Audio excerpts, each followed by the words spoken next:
Buenos días. El día de hoy, 24 de mayo, en la conferencia matutina, el presidente reafirmó su voluntad de detener el saqueo contra nuestra patria que se ejerció en el periodo neoliberal, tanto en el tema de los ferrocarriles, en el petróleo, en las materias primas, productos agrícolas, recursos financieros y económicos. Varios ejemplos se dieron al respecto. Uno, en el tema de ferrocarriles, por ejemplo, todos sabemos que Zedillo privatizó Ferrocarriles Nacionales de México y el grueso de las líneas férreas y la infraestructura se la vendió a una empresa norteamericana, Union Pacific. Después de terminar su presidencia, pues él fue asesor o miembro del consejo de administración de esta empresa. Ahí vemos el vínculo mafioso que se estableció y fue en detrimento de los recursos que durante décadas se fueron construyendo en el país, de toda la red ferroviaria. Al respecto, el presidente de la República dice que al terminar su periodo va a dejar en manos del Estado, o sea, administrados por el Estado y propiedad de la nación mexicana, 2,500 kilómetros de vías férreas. Esto es muy importante porque es rescatar una parte importante de los ferrocarriles que en un tiempo pertenecieron a la nación mexicana. En este tenor dijo que se va a rescatar o a modernizar el ferrocarril que va de Ixtepec a Tapachula. Es muy importante porque es el sureste del país y, como él dijo, no saquearon todo el país, no les dio tiempo o no se fijaron o minimizaron el saqueo en la zona del sureste del país. Pero en este gobierno se va a modernizar este ferrocarril Ixtepec a Tapachula. Por otro lado, ustedes saben también que el ferrocarril transoceánico o transísmico, hay todavía, esto poco a poco se va sabiendo, por ejemplo, en manos de una empresa privada hay 20 kilómetros de vías férreas de Coatzacoalcos a Valladolid. Bueno, el presidente dice, como este es un proyecto nacional, de interés nacional, y yo diría incluso de interés global, mundial, pues entonces se tendrá que ver cómo, a pesar de que estas 20 kilómetros de vías férreas están en manos de una empresa privada, cómo el gobierno mexicano hace la negociación para integrar nuevamente a los ferrocarriles nacionales, a los ferrocarriles de la patria. Lo mismo hay otro pedazo, otra parte, son 50 kilómetros que va de Coatzacoalco a Media Aguas, y también es la misma cuestión. El tema, y hoy fue importante porque el compromiso del presidente es, una vez que concluya su periodo, dejar 2,500 kilómetros de vías férreas nuevamente en manos de la nación mexicana. Otro tema también fue el del petróleo. Como ustedes saben, eso es un problema porque el petróleo pues ha sido, digamos, una materia prima fundamental en el desarrollo de toda la humanidad y evidentemente las transnacionales pues han hincado sus garras en los países que son productores de petróleo. En el caso de México, ustedes saben, el presidente explicó que durante el gobierno de Calderón, precisamente de Calderón, se llegaron a extraer de nuestro país alrededor de 3,400,000 barriles de petróleo diario. Y esto sobre todo de esta enorme cuenca, este enorme depósito de petróleo en Cantarell. Pero pues como la voracidad fue muy grande, echaron a perder y sobreexplotar esta riqueza nacional. Hoy, sin embargo, el presidente no habla de que se vuelvan a producir 3,400,000 barriles de petróleo crudo. Él lo que dice, solamente vamos a extraer diariamente la cantidad de barriles de petróleo crudo que se requieran para el consumo nacional. Y se estima que esa cantidad es de 1,800,000 barriles de petróleos al día, que es casi el 60% de lo que se llegó a extraer en el periodo de Calderón en este manto o esta cuenca de Cantarell. En otro orden, dice que tal vez llegásemos a 2 millones ustedes saben, las reservas que se tienen que manejar también, pero garantiza él, al final de su periodo, la continuidad para las futuras generaciones del país. O sea, no está pensando como los depredadores del periodo neoliberal que querían acabar con todo y engordar sus bolsillos a costa de la miseria de nuestro pueblo. Hay una buena noticia que no se dio en la mañana, pero que se dio un poco después, que es muy importante tomarla en cuenta. Fíjense nada más, lo que se logra con una política económica sana a favor de los intereses del pueblo y de la nación mexicana, que es lo que él ha concebido como economía moral, desligándola totalmente del periodo de ambiciones neoliberales y de corrupción neoliberal. El presidente anunció que México compra una refinería en Texas. Bueno, no compra la refinería, compra las acciones de un socio de Pemex, que fue precisamente la empresa Shell. Les voy a comentar un poco. En el periodo de Carlos Salinas de Gortari, recordarán ustedes que se cerró la refinería de Poza Rica y la refinería de Azcapotzalco. Y en lugar de abrir en México otra refinería para seguir refinando el petróleo que se refinaba en estas dos, Salinas ordenó a Pemex hacer un negocio con la empresa Shell, de tal manera que en aquel tiempo Pemex invirtió $2,000 millones y Shell $2,000 millones. Con $4,000 millones compraron una refinería vieja en Texas, en Deer Park, y de ahí, a partir de ahí, México envía barriles de petróleo crudo a Deer Park y luego nos regresan gasolina, pero a precio internacional. Las ganancias la comparten con la empresa Shell. Las fuentes de trabajo que se crearon en Estados Unidos se podrían haber creado en México, porque finalmente la materia prima es de México. También la experiencia que tiene México en refinación es reconocida a nivel internacional. Sin embargo, ese negocio se hizo por indicaciones de Salinas de Gortari. El tiempo pasó. Cuando llegó Calderón, que hizo una infamia también, vendió 1/1000 parte de las acciones de Pemex, de tal manera que Shell tuvo 50.0001 de acciones y Pemex 49.99. O sea, quedó subordinado a los intereses de la empresa Shell. Pasó el tiempo y con este gobierno patriótico, democrático que encabeza López Obrador, hoy nos dio la noticia que Pemex acaba de adquirir las acciones de la empresa Shell para que esta refinería de Deer Park pase a ser patrimonio de Pemex y en consecuencia de la nación mexicana. Pero el costo de las acciones de la empresa Shell, según anunció el presidente, solamente son en este momento de $600 millones, es decir, aproximadamente $12,000 millones, lo cual, si comparan ustedes lo que el año pasado pagaron 15 empresas porque debían impuestos acumulados, entre ellas Walmart, por ejemplo, IBM, pagaron $10,000 millones. Es decir, hago este paréntesis solamente porque quiero recalcar que el gobierno mexicano tiene recursos suficientes para hacer la compra de estas acciones de la refinería en Deer Park sin endeudarnos, que esa es la otra noticia extraordinaria. En general, cuando se hace una inversión de esta naturaleza, se pide crédito a la banca internacional o se endeuda con los banqueros extranjeros.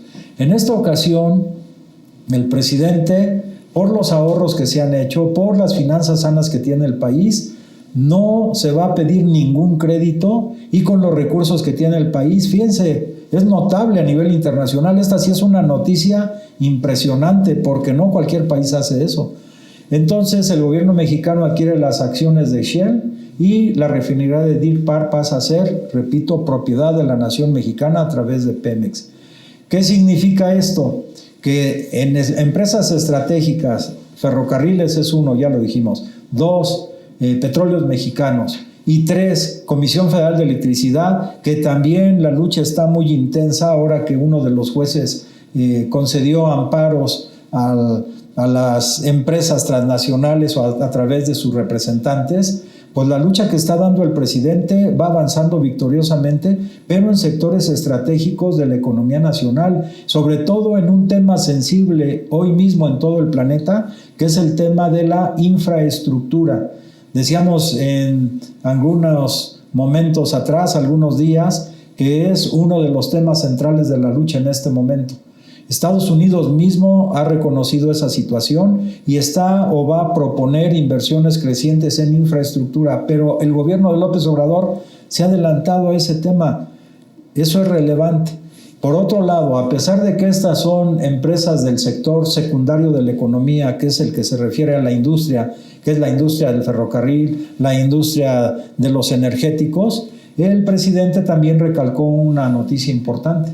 a pesar de la pandemia del año pasado, del 2020, y que muchos países del mundo redujeron sensiblemente su Producto Interno Bruto en todos los tres sectores, primario, secundario y terciario, en el caso de México, el sector primario que se refiere a la agricultura, en plena pandemia tuvimos un aumento del 2%, lo cual es altamente significativo a nivel internacional. Entonces, quiere decir que estas medidas económicas del gobierno que encabeza el presidente de la República están dando resultados extraordinarios y que son dignas de analizarse en todos los ámbitos del planeta, en todos los países, porque dan una luz de esperanza para resolver los problemas añejos que creó el periodo neoliberal en detrimento de todos los pueblos del planeta. Otro tema importante que se planteó y que va ligado a esto, pues es el tema de la corrupción. Otra vez, López Obrador ha tenido razón. El tema de la corrupción es el principal problema que aqueja a nuestro país y que se desbordó en el periodo neoliberal. Hoy también nos enteramos, por ejemplo, de que ya la Fiscalía General de la República pues está haciendo indagaciones relativas a que en el periodo de abril del 2013 a agosto del 2014 se destinó alrededor de 100 millones de pesos en sobornos para legisladores de los partidos que ya conocemos, aquellos partidos que conformaron un bloque en contra de México, que firmaron el pacto contra México, pues están involucrados algunos de los dirigentes de esos partidos y altos funcionarios de los gobiernos de esos partidos, y que se tiene que investigar, como ya salió a la luz el día de hoy, David Penchina, que fue diputado federal del PRI durante el gobierno de Felipe Calderón, del 2009 al 2012, en la segunda periodo del gobierno de Calderón, o Videgaray, que también fue diputado en ese tiempo y luego secretario de Hacienda en el gobierno de Peña Nieto, o Ernesto Cordero, que fue también secretario de Hacienda en el PAN. Es decir, este periodo de abril del 2013 a agosto del 2014 fue un periodo de corrupción legislativa, y cuando digo esto no me refiero a todos los diputados, no, es un núcleo centralizado que fundamentalmente es la mancuerna PRI-PAN, que se han dedicado a sustraer recursos millonarios del presupuesto para soborno, chantajes, etcétera. Entonces, qué bueno que esta investigación se esté llevando a cabo, porque es otro, fíjense, diario sale otro lunar negro en este proceso que dejó manchado el periodo neoliberal. Nosotros también, en contraparte con todo eso, el presidente de la República hizo alusión al regreso a clases. Fíjense la frase que él planteó: hay que regresar a clases, que no se vuelva costumbre que los niños deben estar frente al televisor, o yo agregaría frente a la tablet o frente a la computadora. No, hay que buscar el regreso a clases, el regreso presencial, dijo el presidente, porque no se sabe ahora cuántos niños en este periodo hayan estado atentos a las clases o hayan desertado. Entonces, una vez que venga el regreso, se tiene que buscar niños que posiblemente desertaron de este periodo. Pero esta es una faceta muy distinta a toda la corrupción y a todo el régimen de podredumbre que se gestó en el periodo neoliberal. Esta es una serie de ideas, de acciones del presidente de la República que están profundamente llenas de amor, tanto a la familia, al prójimo y a nuestra patria, así como a la naturaleza y a la humanidad. También en este tenor vale la pena resaltar dos cosas más. Una es que, a pregunta de algún reportero sobre el tema de Ayotzinapa, que es un tema trascendental para la vida de México y para contribuir al clima de paz que se está gestando en nuestro país, que todos los mexicanos sepamos exactamente lo que pasó en Ayotzinapa, que es un agravio profundo al pueblo de México. Mencionó el presidente de la República que en la entrevista que tuvo con Kamala Harris, la vicepresidenta de Estados Unidos, unos días después, prácticamente, ella ya le envió una parte del expediente que tienen los norteamericanos sobre el tema de Ayotzinapa. Yo creo que esto es un tema que desde que entró el presidente de la República hizo el compromiso con el pueblo de México de aclarar y llegar a las últimas consecuencias de este abominable acto que se gestó con jóvenes normalistas. Ahí se ligó con una pregunta que hizo una reportera sobre el asesinato que se cometió en un momento en el periodo del gobierno de López Mateos contra Rubén Jaramillo, su esposa y sus hijos, que Rubén Jaramillo pues era un dirigente campesino extraordinario del estado de Morelos, y precisamente como él, una forma que tuvieron algunos de los gobiernos de México fue obligar a los campesinos sobre todo, o a sectores de la población, a obligarlos a tomar acciones desesperadas e irse a la toma de las armas o irse a la guerrilla. Rubén Jaramillo nunca lo hizo en Morelos, y ante esa posición de resistir las presiones, las agresiones, los chantajes, las amenazas, no vieron otro camino que asesinarlo, pero fue a él, a su esposa y a sus hijos. Incluso se dijo en la mañana que, según las investigaciones, se encontró también a estas personas con el tiro en la cabeza. Entonces el presidente dijo, ese realmente fue un crimen de Estado. Y la reportera planteó la posibilidad también de que el gobierno mexicano ofrezca una disculpa o se reivindique, pues, entiendo yo, la lucha de Rubén Jaramillo en el estado de Morelos, y esta disculpa, entiendo yo, se formulará en el momento adecuado, pero el presidente mostró toda la disponibilidad al respecto y reafirmó, dice, dice, un crimen de Estado. Evidentemente entonces el Estado mexicano tuvo conocimiento, así como también el 2 de octubre, y el presidente recordó que el propio Gustavo Díaz Ordaz en su momento, él dijo claramente que sí hubo intervención, sobre todo de un cuerpo que el licenciado López Obrador ya desapareció, que fue los de la Estado Mayor Presidencial. Entonces, son acciones, dijo el presidente, que se cometieron por el ejército, pero derivadas de órdenes de mandos civiles.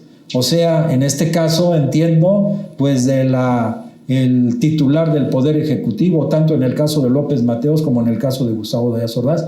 Es decir, sectores del ejército intervinieron, pero por indicaciones de los mandos civiles. Lo que el presidente dijo, y vean la diferencia enorme, el presidente de la República, el licenciado López Obrador, manifestó, nunca daré una orden para que el ejército reprima al pueblo. Y eso debe quedar muy claro en la conciencia de todos nosotros. Y reafirma la tesis del presidente, el ejército es pueblo uniformado, entonces no se puede emplear pueblo contra pueblo. Sabemos que hay, como en todos los países de América Latina, de algunos que se fueron a estudiar en el Colegio de las Américas, donde les enseñaron las tácticas antiguerrillas, que era para asesinar, masacrar, torturar a los dirigentes sociales, que eso se acabó en el gobierno que encabeza el presidente de la República, y que los que tuvieron ese entrenamiento o esas formas de actuar fue porque se derivó desde los mandos civiles, o diríamos, para decirlo más claro, desde el jefe supremo de las Fuerzas Armadas, que era el presidente de la República, porque no se puede enviar a escuelas de Estados Unidos a estudiar a militares mexicanos si no tiene conciencia clara e información el propio presidente de la República. Pero aquí es otro mundo nuevo, un mundo nuevo, y eso incluye la lucha de los campesinos que con su trabajo, repito, lograron aumentar en 2% el Producto Interno Bruto en lo que se refiere al sector primario de la economía, la situación del ejército mexicano, que hoy construye al lado del presidente de la República una infraestructura impresionante en México, como en pocos países del planeta se está dando. Otro tema es precisamente el de acabar con la corrupción. Otro tema es el de los trabajadores mexicanos, que para echar a andar toda esta infraestructura en ferrocarriles, electricidad, petróleos, pues si no se mueven los trabajadores no se mueve nada. Entonces esta nueva forma de gobernar, de rescatar los recursos naturales para México, para las nuevas generaciones, y de facilitar la vida y aumentar la felicidad del pueblo, pues es la táctica que utiliza el presidente de la República para llevar a nuestra patria a estados superiores de desarrollo que permitan a México en corto tiempo ser una gran potencia, pero no potencia que subyugue o que subordine a otros países, sino una gran potencia económica que permita incrementar el estado de bienestar y la felicidad de nuestro pueblo. Pues si te gusta lo que comentamos aquí, danos tus comentarios en Facebook, y te pedimos que te suscribas a nuestro canal de YouTube. Que pases muy buen día.